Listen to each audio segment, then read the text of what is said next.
Okay, I'm back.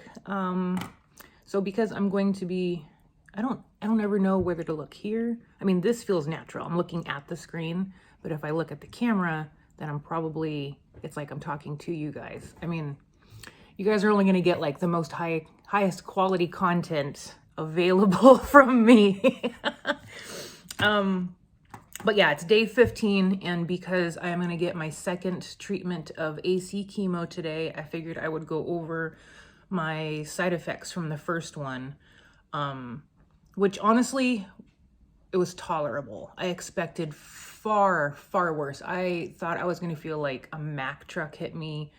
I've seen other people talk about how it's like flu-like symptoms, super miserable, but that's not to say I didn't have any symptoms. They were just not as bad as I was expecting. And so I forgot who suggested it, but somebody suggested keeping like a log. And so I got it's a chemo bag of hope.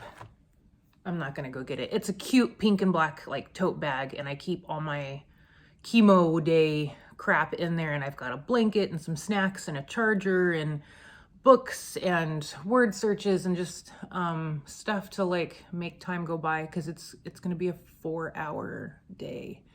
I start my day, I'm gonna go in and they're gonna do lab work through my port. They're gonna do a blood draw. Let me put my glasses on so I look more sophisticated. Hold on. There we go. Now we're sophisticated. So they're going to start with lab work. And while they're working on the lab work, I'm going to go talk to my oncologist, touch base with them. Now that the dust has settled and life is not such a blur, I've got like a whole list of questions that I have for them. And then hopefully my numbers are still good.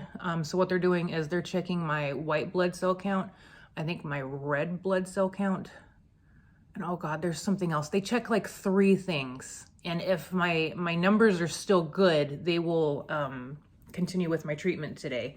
So it's lab work, oncologist, and then I do my treatment.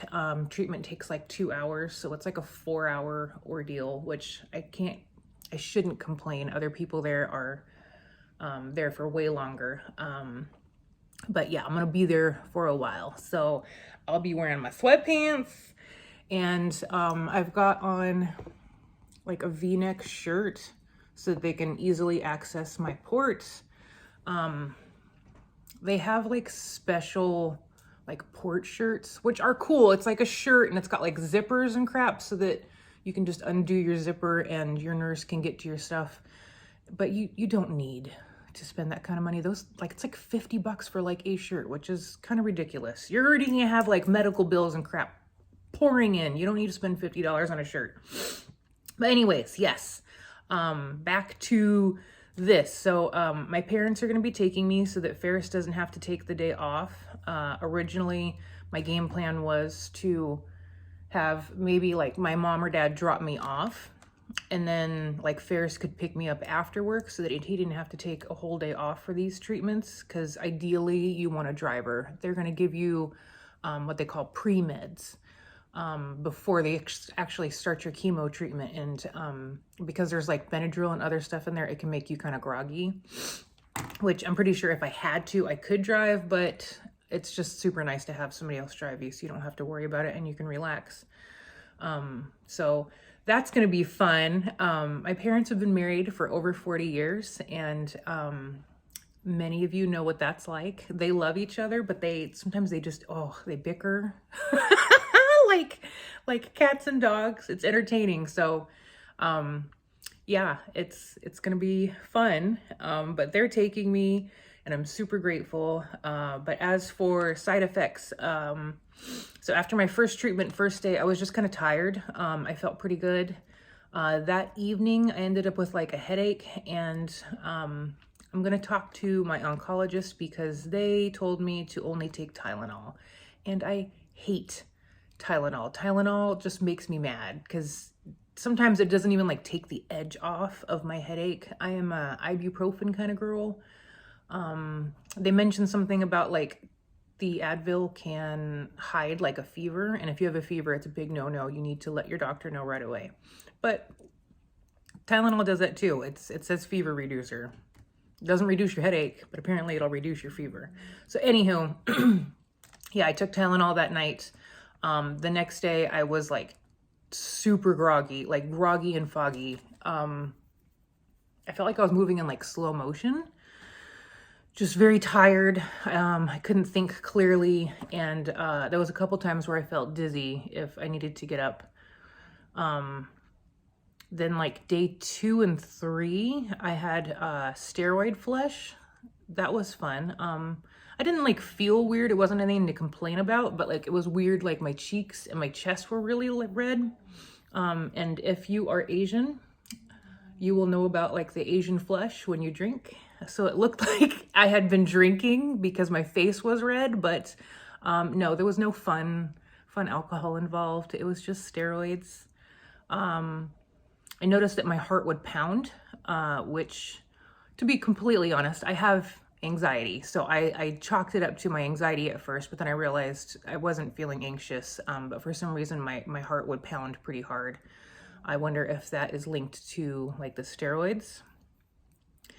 Speaking of the steroids, oh, it was screwing with my blood sugars. I haven't made it like well known, nothing to be like proud of or excited about, but November of 2021, like 3 days after Thanksgiving, I was diagnosed with type 2 diabetes. No shocker, because my mom has it. She's had it for like over 20, maybe 30 years. And a lot of her sisters have diabetes. It kind of runs in the family. So I took that in stride and I worked hard and I lost a bunch of weight. About 20 pounds to be exact. And then, unfortunately, thanks to this, between the steroids and not working and not getting my steps in, I am putting weight back on and I am not excited about it. So that's a fun side effect of the steroids. And then just as those symptoms started to fade, then comes the achy bones, achy joints. The day after I go in for chemos, I have to go back in about 24 hours later and get I think it's called a Neulasta shot. It's an injection. And it goes either in the back of your arm or in your tummy, which I opted for tummy because I started pinching myself and I was like, I remember what it was like to get my tattoo sleeve. And I was like, back of the arm didn't feel good. So let's try tummy. And I didn't even feel it. But yeah, I go back in the day after to get a shot, and that is to try to raise my white blood cell count. But the drawback to that is it can cause achy bones and joints. And it took a couple days for that to kick in. But when it did, oh man, like I don't have knee problems, but oh, my knees, it hurt so bad. I was hobbling around Costco like an old lady. I should have grabbed one of those motorized wheelchairs, but I have too much pride, so I didn't. But ironically, Claritin is supposed to help. But I need to ask my doctor like how soon I should start taking it and for how long, like the duration. I just know to take Claritin, which I did. So I don't know if maybe I would have experienced entire body aches and maybe I got lucky with just the achy knees and back. But for some reason, Claritin helps. And it's kind of ridiculous. I now have like a whole basket of medicine that I keep over here. And then I did like arts and crafts time. And so instead of like picking up each bottle and being like, oh, which one is this? I just like labeled the top and like what it is and like how long I'm supposed to be taking it. Cause there's some medicines that I'm supposed to take for like 3 days after chemo. Some I take for 4, some are as needed. And then TMI, I got some stool softeners because Lord have mercy, these nausea meds. Ferris had bought me Imodium in preparation for this because nobody wants diarrhea. And we knew that that could be a side effect. And so he picked me up some Imodium and other things. And we didn't prepare for constipation. And my, oh my, yeah, that was a blast. So I'm prepared this time, and I got me some prunes, like a little old lady, and I got my stool softeners. And so I'll be starting those after this video, actually, just to try to like stay on top of it so that I don't get constipated the next day. And yeah, that's where we're at. I feel pretty good. I've been feeling pretty good. I noticed that my energy level is like not like normal, but it's not bad. And so after this, I need to feed my pups. I need to finish my coffee. And then I got to start chugging some water because it's important that you stay hydrated. I heard that chemo can, like, if you're not hydrated enough, it can intensify the side effects, and nobody wants that. Oh, and then I got to finish watering my house plants. Oh my God, I think I'm at like 105. And that's after I've like purged some because I knew that chemo was going to affect my care schedule. And so I didn't want my little plant babies to suffer. So the ones that didn't spark joy, I have either sold or gifted. So I've downsized, but yeah, I gotta water some plants before today. Like I'm excited. It's after this will be the halfway point for my 4 AC chemos. So that's really cool, but I can't help but feel like a ticking time bomb because the chemo builds up in your system. It's systemic.